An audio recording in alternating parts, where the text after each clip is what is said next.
Samajwadi party में आपकी भी चर्चा चल रही है, तो आपने एक दावा किया कि समाजवादी पार्टी से हम ही यहाँ लोकसभा का चुनाव लड़ेंगे, कितनी सच्चाई है? हम चुनाव जनता द्वारा जिताया गया हूँ, सांसद हूँ और सरकार द्वारा हराया हुआ जनता के दिलों में आज भी हूँ। पिछला चुनाव में मैंने जीता था, पिछले बार के चुनाव में जो धांधली हुई। राजनीति में आप 2019 का चुनाव लड़े, 24 सामने है, अगले साल चुनाव होने जा रहे हैं।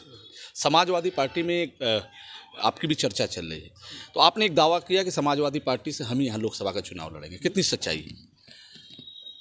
हम चुनाव जनता द्वारा जिताया गया हूँ, सांसद हूँ और सरकार द्वारा हराया हुआ सांसद हूँ। जनता के दिलों में आज भी हूँ।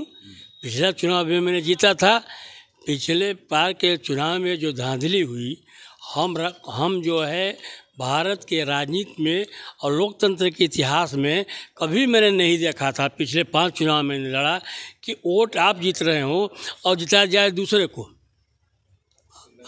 चुनाव आयोग जिसके पास पूरी रिपोर्ट होनी चाहिए, 11 बजे 10 मिनट पर मेरी रिपोर्ट करता है 1,38,000 की, बीजेपी की रिपोर्ट करता है 98,000 की। 1 मिनट में ही हम 1,38,000 से 98,000 पर आ जाते हैं और वो 98 से 78 पे आ जाते हैं। आप देखें वो घटना 11 बज के कुछ मिनट की है।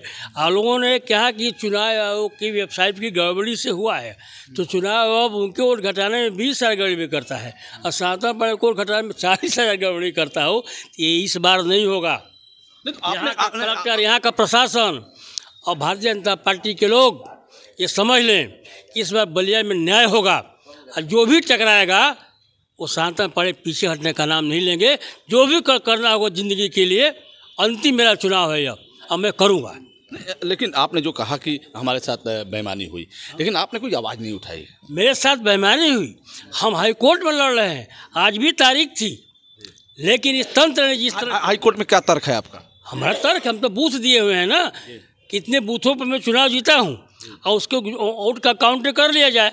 हमारे वोट को ऊपर चढ़ा दिया गया और उनके वोट को हमारे पर चढ़ा दिया गया है। हम पूरे काउंटिंग की बात मैंने नहीं कहा कोर्ट में, हम कहा मात्र 68 बूथों का काउंटिंग करा दी जाए। अब तो चुनाव बीतने, लेकिन आज तक जो है इतनी मिली भगत और भारतीय जनता पार्टी की इतनी मजबूत पकड़ जो है संस्थाओं पर बन चुका है, उसमें उससे अछूता जो है हमारे न्यायपालिका भी नहीं रही है। आज ही तारीख है, फिर सोमवार को भी तारीख लगा हुआ है, लेकिन आज तक कोर्ट के निष्क्रियता की वजह से और भाजपा सरकार की वजह से एक बार भी आपका संसद कोर्ट में नहीं गया। चलिए, हम बात कर रहे थे सनातन पांडे जी से, पूर्व मंत्री, बलिया लोकसभा क्षेत्र से 2019 में चुनाव लड़े। फिर हम आपसे जुड़ेंगे, तब तक इतना ही जुड़े हमसे। बलिया आजकल से मैं रोशन जायसवाल, नमस्कार।